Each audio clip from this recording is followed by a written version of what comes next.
Résolution des Nations Unies. Tu découvrir le accord de paix signé na Rwanda. Tu découvrir le processus à Doha que ce sont pas des Congolais de bazo bunda. Et ça Rwanda nde tinda batoko bunda na Congo. Je voudrais comprendre. Surtout dans l'armée à ma capacité. Tout dans la diplomatie à ma capacité. Tout dans la conscience populaire à ma capacité. Comment est-ce que Ngaïna Mouza na Manix na de Konanga to vanda to kani peke ici? Qu'est-ce que notre dialogue là va donner comme caution à Kagame pour Yatika? Et si la dialogue est la solution pour que la paix à l'est du pays, combien que soit là dialogue, paix, nasimanango bitumba et bunda? Est-ce que le dialogue, tout ça comme stratégie de positionnement politicien? Oui, tout ça la Kayango. Mais est-ce que le dialogue, tout ça pour trouver la paix à l'est du pays? Nous avons monté par quel bateau magique? Alors, maintenant, le dialogue va être sabiso.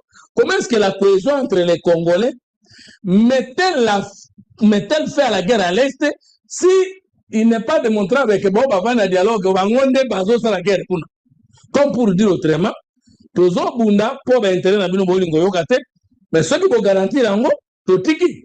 En ce moment, la guerre est congolaise. Mais si c'est une agression, la cohésion nationale entre Congolais, sans front populaire, sans front diplomatique, sans front militaire, sans front administratif, sans front communicationnel à Malonga, nous avons battu à dialogue à tout de quoi. Nous ne sommes pas au début de la législature. Tu as consommé déjà presque 2 ans. Tu as vendu l'élection en 2018. Et puis, ceux qui te sont dit, je sais que ça ne peut pas arriver. Mais si ça arrivait, ma recommandation à dialogue, et qu'on a force de contrainte ni sur les dialoguants ou les institutions après le dialogue. Et ceux qui t'ont cité, ils sont dans dialogue. Pouvoir des contraintes ou des coercitions sur l'État.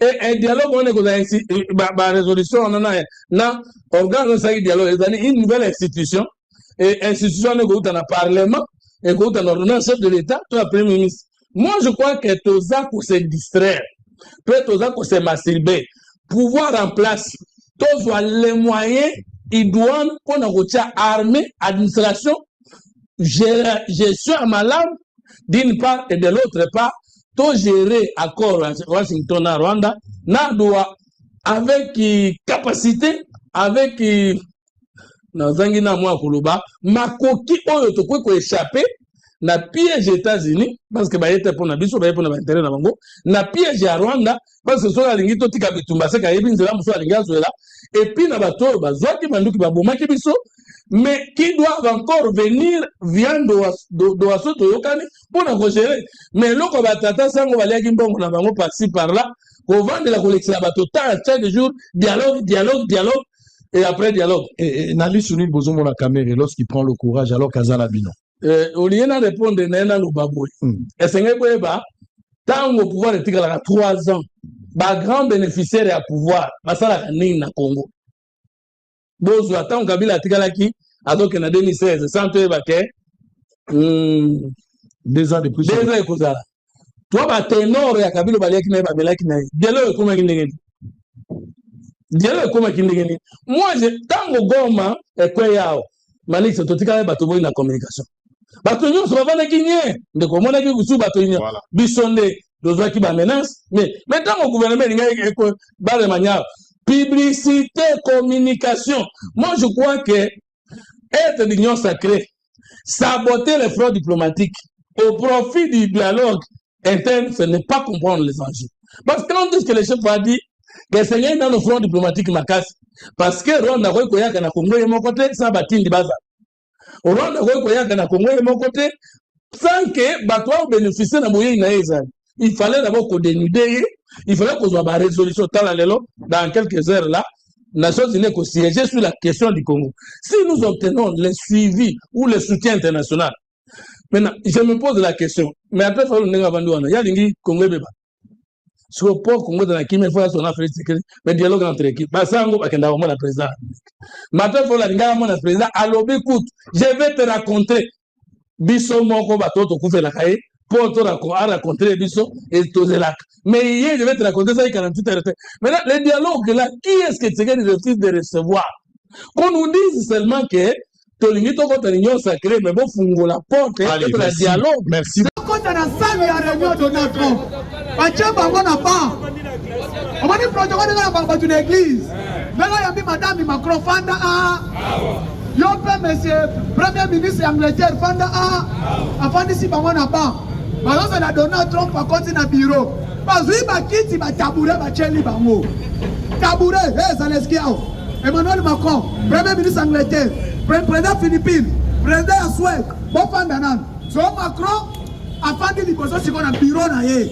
Ata la bango boye bango so afandi o. Hein? Non, pardon. Ata la bango siko boye na ba na afandi. Ba téléphone sonne azuya. Good morning Chishakedi. Good morning. How are you? Fine, fine. Jambo sana anabari mzuri. Akati krik alabi Macron nasuba kiwapi? Wana Macron na telefone na ba document na mabo. Afandi alebi akitisia na mabele. Ba yako nati bana ya misala. Macron afandi baluka boy kiti sikolo, kiti pe ya liba. Mona hidi paso akate salini. Ya mama ina ABC Macron. Macron fandi. Trump alobi. Alors n'a pas subi 48. Pour trouver solution. Na sisi qui a la RDC. Na sisi pe guerre ya Russie na Ukraine. Et Poutine elle va coûter les deux personnes, les deux puissants du monde. Voilà qui Chine kuna. Voilà qui Corée kuna. Voilà qui Iran kuna. Voilà qui nyangala kati ya mapia pede Macron kuna. Azate. Quand bango mi balé Poutine a sekaki. Poutine a donné des conditions. On a libéré l'Ukraine à condition. Pour l'Ukraine est à la Ukraine. Faut soba wana alomwa. Soba wana salanini alomwa. Naïva kona pona président comme akuna. Naïva kona continue président. Oya comme akuna. Ceux qui vont voter. Conditions ezamoko. Autant pour l'ongola maboko na bino. Trump parle, il n'y a pas de problème. Et Trump parle lobby boy. Non lo batona lo baté. Naïva na lobby influence à Chine à la RDC. Influence na ya Chine à la tête. Sauf que on a l'angana yo, d'accord. Mais Chine na RDC fait alongo la mabo. Voter les gels qui wana. Après rencontre na bango Trump, Emmanuel Poutine a vu avion mati.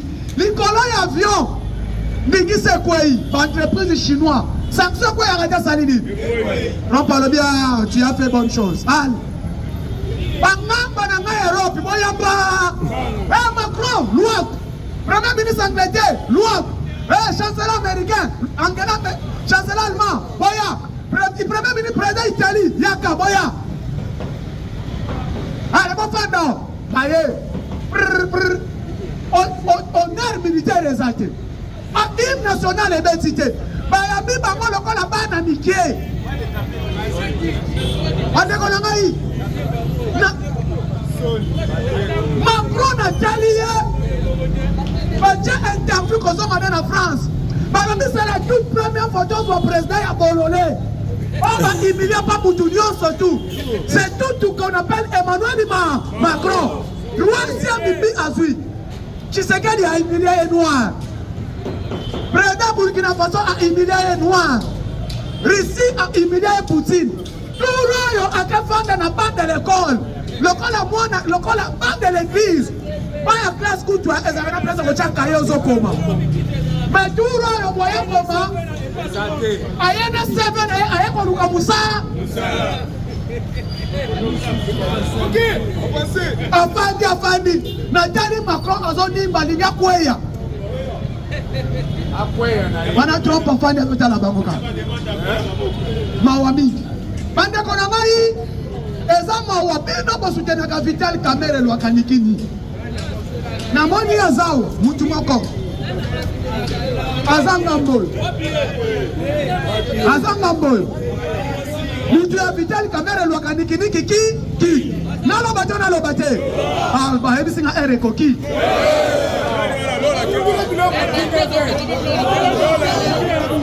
nalo bate awa baboni Kamerhe vient à répondre le président de la République le même jour. Le président de la République a Yambi, vice-premier ministre, ministre belge des Affaires étrangères. Alors, Nous allons soutenir l'idée aux États-Unis d'Amérique à Pessi pour la paix. Pour la paix, c'est ça que le Congo est en train de soutenir. Et vous aussi, l'Union européenne, vous devrez soutenir. On a le président alors. Déclaration d'ailleurs, vice-premier ministre belge Abimi, na bureau et président de la cité de l'Union africaine. Alors, le président m'a dit, nous devrons nous soutenir l'idée des États-Unis d'Amérique, appuyée par le président Trump. Mais pas question l'idée de Doha. Là, la République démocratique du Congo est totalement lamentablement échouée. Toboyango. Bolandi et Rabimi. À quel moment on a vu dans l'Assemblée nationale?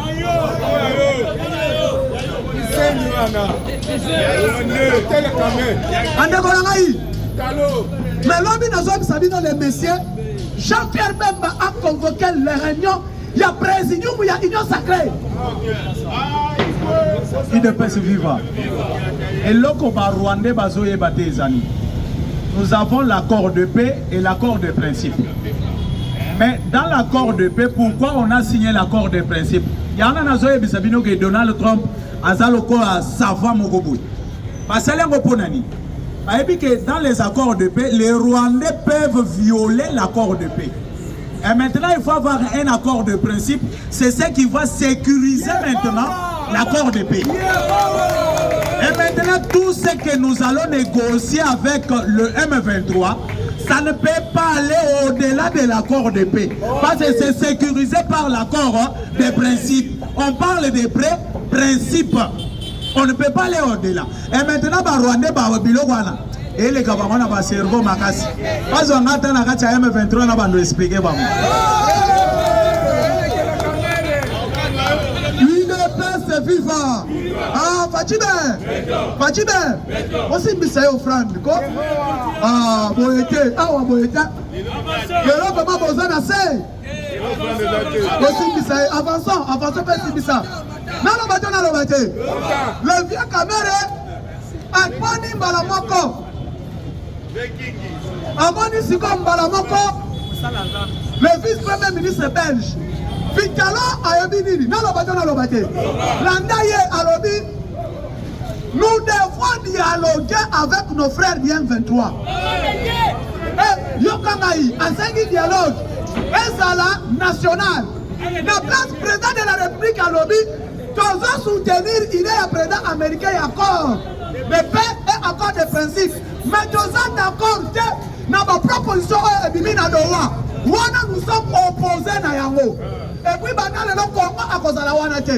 Le Congo a d'accord dans l'accord de paix signé aux États-Unis et soutenu par le Conseil de sécurité des Nations Unies. C'est quand vient Vitalo à l'Obini, non, il faut appuyer l'idée de Senko. Il y a un dialogue national. Dialogue Wana qui est Nanga, Franck Diongo, Kabila, Moïse Katumbi et l'Union sacrée et la société civile sous la médiation de l'Église catholique. Votez la place Wana. IDP c'est FIFA. On en a fait. IDP c'est FIFA. IDP c'est FIFA. Des places Wana. Elle a s'opposé. Le président suit la vidéo. Il y a Vitalika. Il y a un groupe à l'Union sacrée. Même Batali. Personne n'a parlé. Maintenant, Jean-Pierre Bemba ben ici, il y a union sacrée. On dit, oh, il y a union sacrée. Oza ni secrétaire général, Oza ni président de l'union sacrée, Oza ni l'union sacrée est Zakana Mutumoko Ofachi. Alors, le président m'a instruit. N'a pas vu notre président, il y a union sacrée. Baye, la mère est pas au AMC Yote. Zala Liba?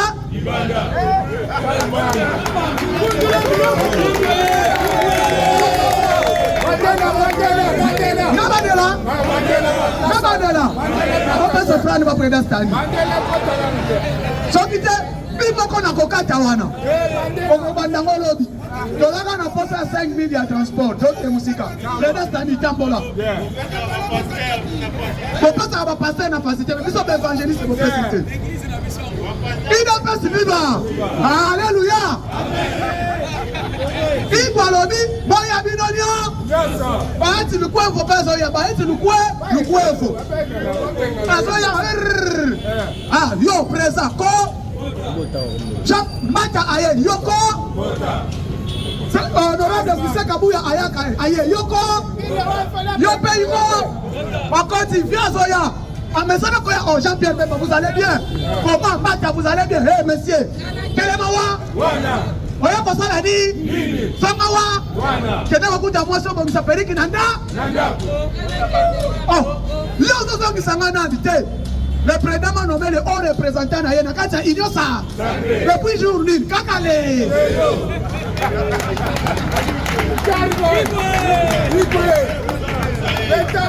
Igbo yebisi ba président ba parti politique wana. Nana ba oya lobi. Ayebisi ba président ba parti politique wana. Le monsieur doit quitter l'Assemblée nationale en session septembre. Bobo misa boya bisa ba député nyonso ya inyosa. Azokende. Ano.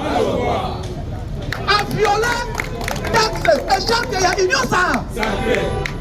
Et puis congrès union sacrée Zokota. Un seul pôle de jour. Qu'on confirme Tshisekedi et c'est lui notre prêt. Jour au Colombo Sala. Bonsoir Mandako. Alors, réunion ici. Alors, dit réunion, moi 5 minutes. Mais n'a pas sabino message. N'a pas sabino message. Message ici dit.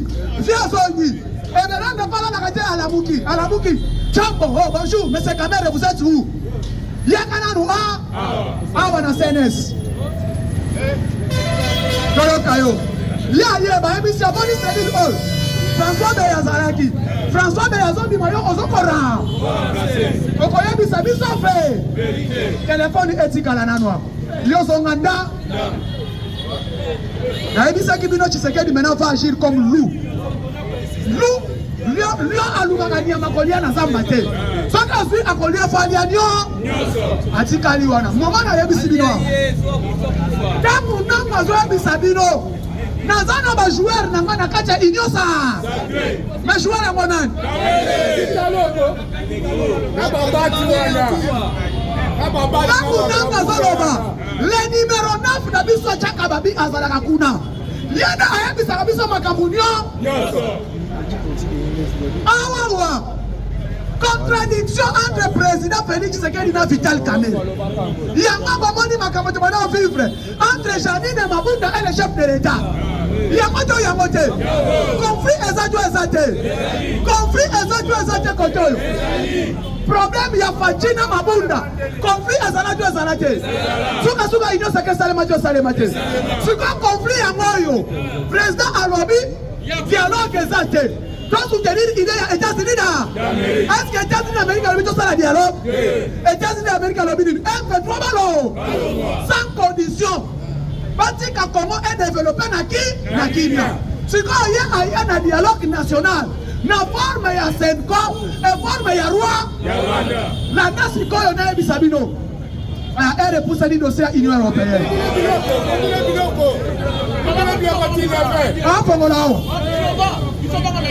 Union européenne, c'est quoi Bassalini? L'Amérique a dit que RDC. Macron, c'est comme malin. Il faut dialogue national. Dialogue national, c'est ça. Katumbi a coach dans l'institution. Kabila a rejoint dans l'institution. Tshisekedi a rejoint la wana. Plus de deux ans, c'est Katumbi na Kabila. À travers Rwanda. Aïe Sikobo et Fatia Lobby. Dialogue, si il y aura dialogue, c'est que dialogue, on a fait un dialogue national. Dialogue, on a pire, il y a des Congolais de papa et de maman. Sikoyo, Awawa, Lobby Bolani, na Yoki Salmo, na Moni. Saint-Esprit est dans le Bélangaï. Les magistrats vont permettre. Ah Seigneur. Rabashika. Robashikash. Et là, le baron. Saint-Esprit est dans le Bélangaï. Ma général Likulia. Les magistrats vont permettre d'aller gauche droite. Dans un monde, le Wanda général Chichi Yanyakinda. Président protégé de l'État général Likulia. Na dossier Kabila. Parce qu'il est maintenant ciblé. Alors, il y a un combo na Ayebi Sabiso. Oh, Azana vrai nom. Oh, Ayebi papa ya Joseph Kabila aya comme témoin. Oh, Ayebi maman ya Joseph Kabila aya comme témoin. Oh, Ayebi hôpital Kabila Bondiamela Azana Nini aya. Oh, Azana certificat de naissance. Na attestation de nationalité ya Kabila aya na ya. Est-ce que ça doit être? On fait avec la carte à baptême. Joseph Kabila. Ayanaya. Et puis tu as l'appel Ingwele Yabako. Il y a Awa, il y a Awa. Pas Azan né en septembre. Septembre, c'est qu'à Zouara, il y a Awa. Mais place, il prise ici quoi il met. Ceux qui exaltent, il faut geler tous les comptes à Kabila. Oh, ils ont dit bande pas na kati mboka. Ils sont na mboka.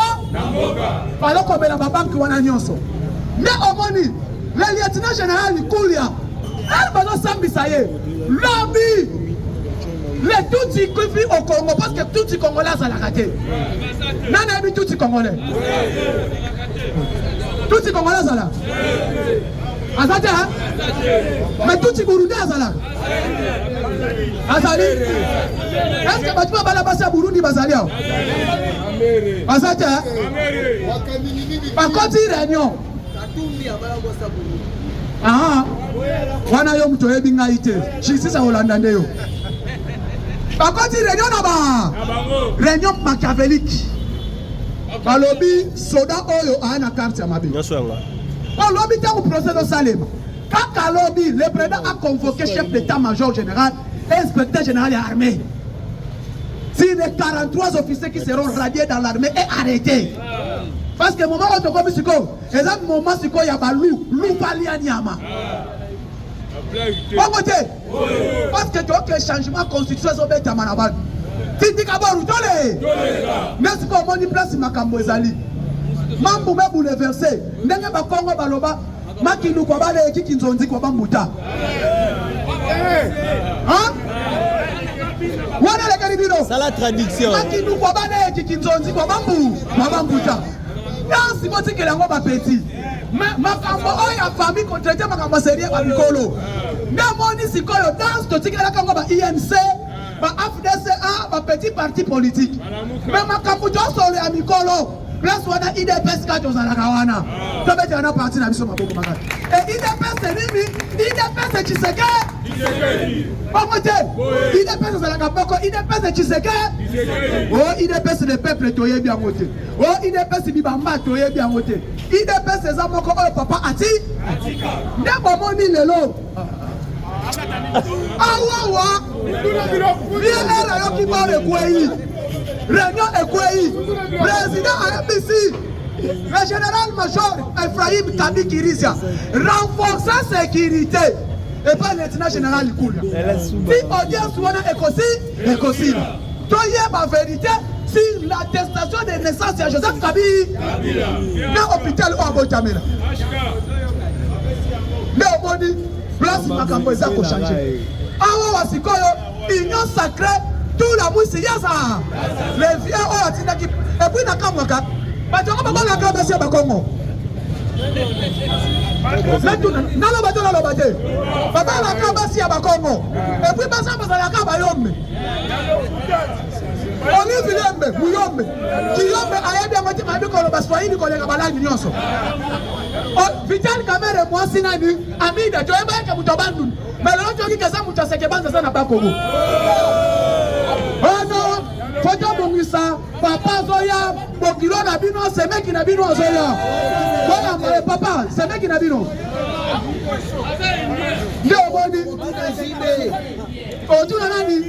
Si y a cerveau bafongoli, babimisi cerveau bazongi signé. Parce que ces gens-là nous disent que non, bazab intellectuel. La carte ya bateau n'est pas bateau, to yebi ba professeur. Oui, il y a un cadre miné à l'université, la Katiamboka na biso, la Katiamba M23. Mais ce que maintenant je trouve louche, ceux qui sont congolais, ils sont la Katiamboka. Tous ceux qui ont négocié à Doha. Mais au lieu de M23, comme on va aller au gouvernement, mais on va maintenant représenter M23. c'est ministre des Affaires étrangères, un ministre de l'Intérieur, il y a Rwanda. Et comment les M23 peut être représenté par un ministre de l'Intérieur et à Rwanda? Donc cela veut dire que les M23 ne sont pas congolais. Malgré il y a quelques Congolais, parce que nous tous nous négocier à Doha tout le temps, et c'est le ministre de l'Intérieur et à Rwanda. Et maintenant je vais me poser des questions. Le problème est que les Congolais connaissent ça, Wapi. IDPS vivant. IDPS vivant. Je comprends maintenant que ce sont des Rwandais. Pas c'est Nadoa. Signature, mon côté est signé jusque-là. Malgré les chefs de l'État accepté pour faire ceci, pour faire cela. Nadoa, cette fois-ci, ajoute encore 3 demandes sur Oyoba Pesaka. Balobi, il faut tout récupérer le parti Est de la République. Avant pendant 5 ans, une fois renouvelable. Donc, et ça dit combien? 10 ans. Mais Tolobaki na bango ke basengi 8 ans, batike la bango 8 ans ba raisonner na. Baleka na ba média pour dire que non, bisoto sengi 8 ans té. Eza lukuta. Mais cette fois-ci babimi sango na poisa. Babimi balobi que non. Tout ce que la République démocratique du Congo est en train de conditionner, il faut que to vanda. Pendant tout raisonner pendant 5 ans. Mais 5 ans na bango ba kozalaka wapi? À l'est de la République. Ba vandi pendant 5 ans. Ceux qui n'ont 5 ans va trouver solution T, c'est la bango sur 5 ans. Et plan à bango ezani. Plan à bango que dans 5 ans, ceux qui Félix Azakaka, à l'omouete, pour pas continuer plan à bango. Donc dans 10 ans à cause à la T. Dans 10 ans à cause à la T, Bissot va continuer sur l'opération à Bissot.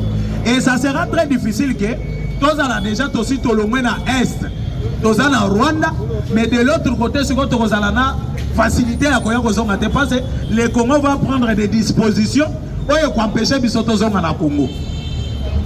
IDPS vivant. IDPS vivant. C'est ça leur plan. Et le deuxième plan à Bango, par lobby Sikoyo non, la République démocratique du Congo. Pas ça. 50% ya militaire, bango pe ba pesa 50%. Ceux qui commencent à pesa 50%, bango 50%. Tozongi na mixage et brassage. Ceux qui n'a pas niné le représentant na bango c'est le ministre de l'Intérieur et à Rwanda.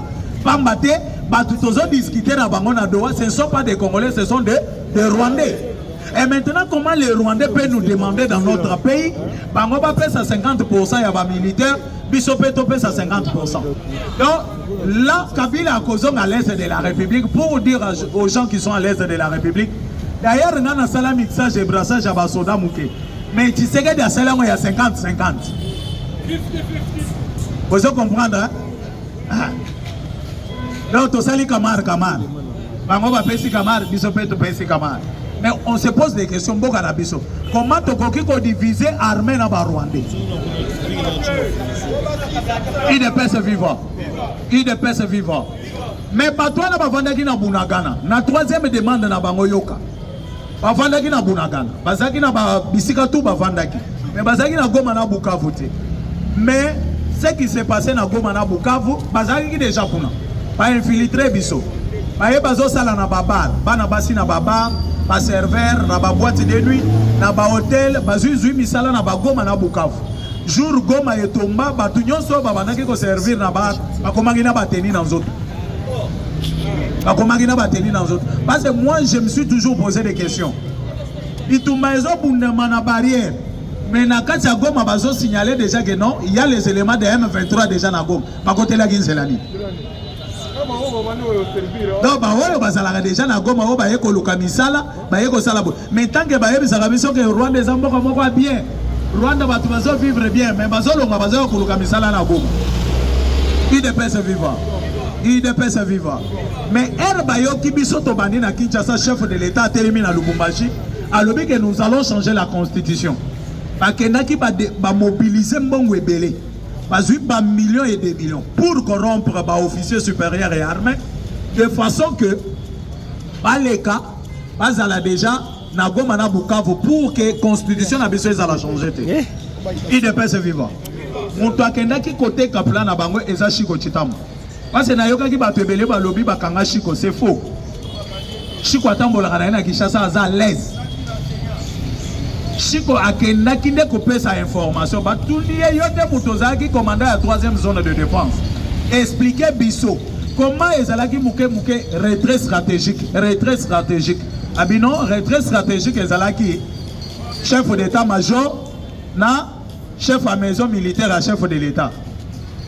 Donc pasteur Chouewe na Frank Tumbabamoun. Abi bango ne babanaki kopesa nga ordre ya naebi sa basoda bazongo.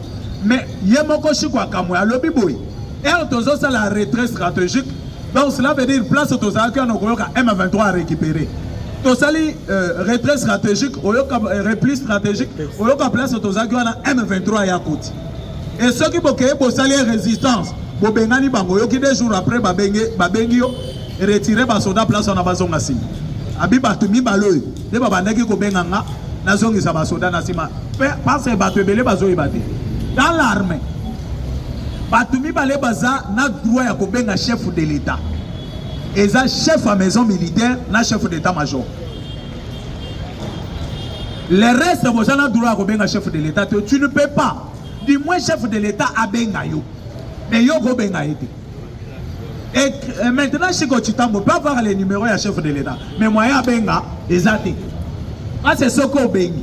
Et ça n'a pas numéro, et ça autorisé. Et bien, le chef de l'État, il y a un chef de l'État, et ça éteint. Mais ça n'a pas éteint. Mais il y a ce qui bengi électé. Et maintenant, ceux qui vont tenter de bengi un numéro du chef de l'État une fois, deuxième fois, ils vont l'enlever, ils vont bengi la ini. Et Chiko n'avait pas droit à kobenga chef de l'État. Ndeo moni siko batwana kokoma na bango na Goma, na Bukavu. Bayebi que nous allons bloquer maintenant changement ya constitution. Nde eloko alibose pusaki bango pa pusa na mbango na Goma na Bukavu. IDPS vivant. IDPS vivant. Ndeo moni même une jeune fille à sa ministre soki ya communication na Rwanda. À ça la même point de presse pour dire que non, tu sais qu'il ne peut pas changer la constitution. On se pose des questions. Constitution de la République démocratique du Congo. Comment ministre y a Rwanda Koki Kolobake, tu sais qu'il a changer. Là, il y avait déjà quelque chose. Donc le Rwanda considérait déjà la République démocratique du Congo Mbokanabango. Il est pas vivant. Mais là, c'est quoi? Par lobby, on ne peut pas changer la constitution. Mais la troisième demande na bango na doa. IDPS vivant. Malgré IDPS totangate mais to mekaka ko raisonner ta mwanda. La troisième demande na bango na doa. Bazali ko senga na chef de l'État a nommé ba gouverneur. Ce qui gouverneur aza titulaire ya régime ya Kinshasa, adjoint il faut azala ya bango. Ce qui titulaire Aza ya Bango, adjoint Azala ya régime à Kinshasa. Et c'est par là que les Congolais bakoki ko comprendre. Et les Congolais bakoki ko se poser la question. Comment bino boboye changement ya constitution? Mais vous acceptez maintenant que le gouverneur soit nommé par le chef de l'État. Parce que dans notre constitution, il y a un article mon côté. Et puis si chef de l'État droit y a nommé par gouverneur. Donc ce que moi je comprends est que notre constitution peut être changée que sur leur décision. Il ne peut se vivre. Donc constitution en Boga na biso bakoki ko changer ango ce qui bango bandimi ce qui bango balingité donc on va changer constitution déjà de loin l'M23 présente déjà une dictature au peuple congolais parce que notre constitution peut être changée que sur décision il y a peuple mais pas sur décision il y a M23. Donc sur la décision du Rwanda on peut modifier ou on peut changer la constitution de la République démocratique du Congo. IDPS vivant. IDPS vivant. Chers compagnons d'élite, c'est à partir de là où les Congolais peuvent comprendre que tous en face il y a banane. toza face ya banani. Et na minute siko eloko ezo bangisa bango tout. L'Europe ndenge tozo solola na bino. En ébullition. Europe bazo yeba teke bakosala nini. Hier j'ai essayé ya ko toucher mais pas tellement. À rencontre ya Poutine na Donald Trump. Et bangisi Europe mobimba. Et surtout la France. Bazana kati ya kobanga ya makasi na yebisaki bino France ba memeli même ba minéré et pas Kagame. Ba lebite papa aboka bondeng. IDPS viva. Oyokangwa wana na lobi na Kinshasa. Emmanuel Macron aboyi minéraux azobomela bato à l'est de la République. Père na bango ezali a rencontre ya Donald Trump na Vladimir Poutine. Parce que bango mibale soko tali idée na bango baza presque la même idée. Parce que Vladimir Poutine a yebisaka président français. Laissez les Africains vivre en paix. Si les Africains viennent nous envahir ici, et Zapona Binoba français, vous êtes cités dans tous les dossiers sales de l'Afrique. Et Trump a eu qu'au pouvoir, a eu la même chose. Parce que France a qui mangue et pas Trump pour la confondre Russie. La France ne voulait pas qu'il y ait contact entre Russie et les États-Unis d'Amérique. La France a bandaki kolité makasi. Bazala kaka bongo mbeli mbeli. Et maintenant le fait que Amoni Bakutani et bangisi malamoko. Parce que Donald Trump, président français a accueilli Kofunda Poutine et pas naé. Oh non, Poutine a zoboto la mabalie na ngagnon son akati Afrique. Président américain a yebisabi, laissez les Africains se choisir des nouveaux partenaires. Ce n'est pas à toi de dicter les Africains des partenaires au Bango, Bakoki Kozua. Si Kabango, sorry balobi ke bako banda coopérer na Iran et Taliban. Bako banda coopérer na Chine, baza libre. Parce que yo na France na mboka na yo, président mokote africain akoya ko dicter yo makambo yo ko sala na mboka na yo. Donc, il avait déjà senti que les deux présidents bazo tambolana idée moko. Et maintenant banda ki ko sala effort, ya ke batika la kokuta na te. Pas solo la té, mais Dieu est grand. Les deux présidents Bakutani, pas solo et Pessi Malamoko Europe Mobimba, ils ont un trouble. Nomoni Donald Trump a lobby na bango, boyato solo la bino ba président européen. Bakei bango nyoso mipi. Bakei pas maté, ba lobby tolingi toye bake ba solo li na Poutine ligne. Et ba bandi réunion. Na réunion ba bandi je chute par là, na moni déjà lola zolela akende cop. Il est pas vivant. Mais il faut que la vérité, tout le baboyolandi kazaka oyo ndeko nanga chômeur. Enge na bimi palais boy, ba petit batikali na mia ya danger. Nazo ye bateke na ozoelango wapi. Bosoki na silisa na ebike moins 2000 moins 1000 ko salanga moi bien. Surtout koto ya. Il est pas vivant. Sénégalais ya Congo Fiti kanga ikawa. Ah oui, à Congo Fiti. Nazoya. IDPS viva. Chers compagnons d'élite. Ne trompe pas bengisi bam. Baye bango nyos. Babandi ko beta li solo et chose grave président ya Ukraine a épée. Babandi ko solo là. Ce qui bozo ebate. Bitumba eza entre Ukraine na Russie. Eza autant basangani bakei ko intoxiquer les présidents ukrainiens non pesa biso espace to cha base na biso ya OTAN pour viser maintenant les présidents russes. Donc mon président russe a télémé abandi ko beta bango moko pesima ya mususu na lobi na minute oyo Ukraine atikali na 3 provinces na capitale nyonso baboto la epa Russie eza na maboko ya Russie.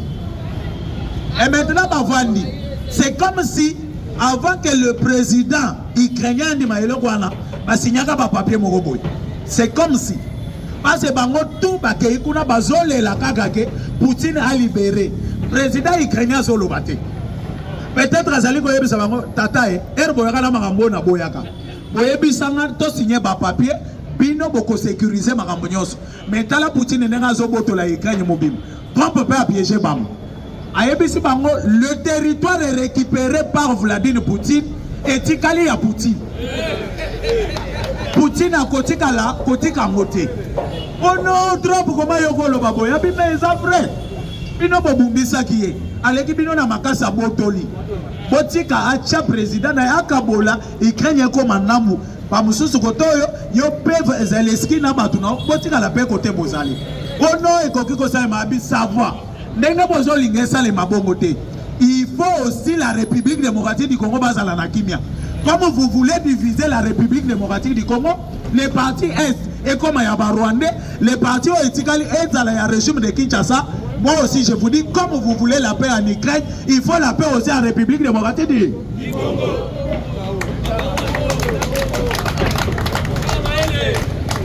IDPS vivant. Omoni na mokilo yo bandeko na ngai. Okomona mutu mususu fayu. Omoni est un voyou, mais sachez bien que ce qu'il fait c'est la sagesse. Malgré qu'il voyou naïf. Personne ne pensait pas que Donald Trump peut être intelligent jusqu'à ce niveau. Personne. Intelligence, moi je vous dis, Eza ya trompé. Eza intelligence, oyo yeho asalinini, achela pati. Parce que Trump en les regardant comme ça, la président. Personne ne peut pas raisonner qu'il peut raisonner bon. IDPS vivant. IDPS vivant. Et Donald Trump a dit sachez bien que les États-Unis d'Amérique, parce que ma colonna bango na kati ya République démocratique du Congo. Le lenge bache ma colonna Congo, bozolinga kimia na Ukraine, boluka kimia d'abord na Congo, après tokoya kosilisa ya Ukraine. Le président français nyonso, le président européen nyonso abattu. A monique copie ya Congo il faut tout ça la nini tout le mois. Parce que quand on signé ba papier, sinon Zelensky a risqué abimisa mangambo to signaki na ye. Et comme bimisa biso donc ba bobar na mokili mobimba. Il faut tout le la makolo na biso wapi na Congo. IDPS vivant. Je dis et je vous remercie.